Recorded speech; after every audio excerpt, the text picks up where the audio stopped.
అధ్యక్ష, మేము ఏదైతే భయపడ్డామో అదే జరిగింది.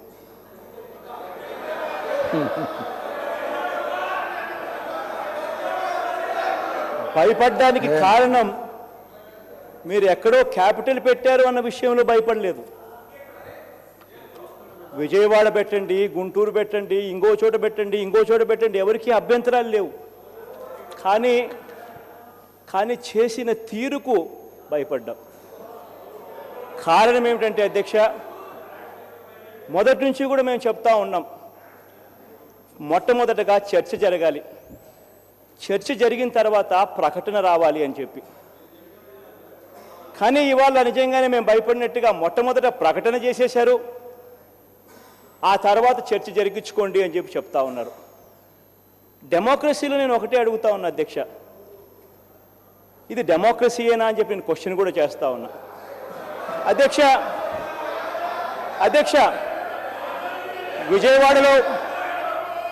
విజయవాడలో క్యాపిటల్ సిటీని పెట్టడం మనస్ఫూర్తిగా మేము ఆహ్వానిస్తున్నాం. ఎస్ కారణం ఏమిటో తెలుసా అధ్యక్ష? కారణం మన రాష్ట్రం ఇప్పటికే 13 జిల్లాల చిన్న రాష్ట్రం అయిపోయింది. 13 జిల్లాల చిన్న రాష్ట్రంలో మళ్ళీ ఒక ప్రాంతానికి ఇంకొక ప్రాంతానికి మధ్య చిచ్చులు పెట్టడం ఇష్టం లేక మనస్ఫూర్తిగా ఆహ్వానిస్తున్నామని చెప్తా ఉన్నాం.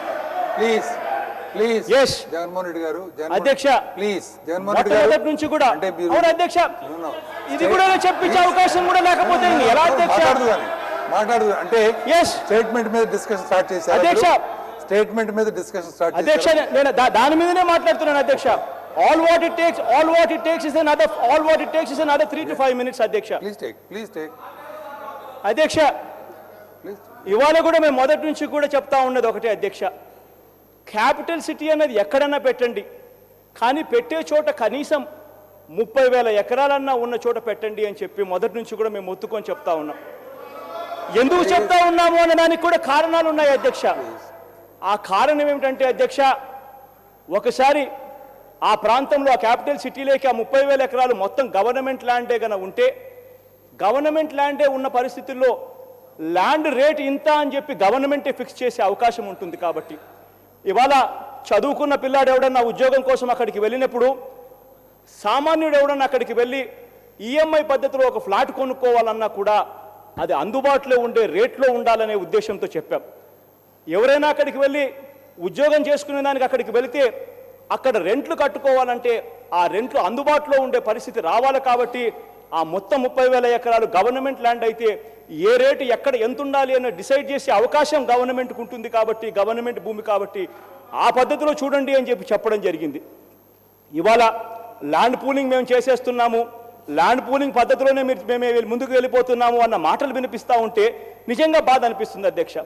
కారణం ఏమిటంటే, ఈ ల్యాండ్ పూలింగ్ పద్ధతుల్లో మనమంతట మనమే రియల్ ఎస్టేట్ ప్రోత్సహిస్తున్నాం, మనమంతట మనమే నయా జమీందారులను ప్రోత్సహించే పరిస్థితిలోకి మనం తీసుకొని పోతూ ఉన్నాం.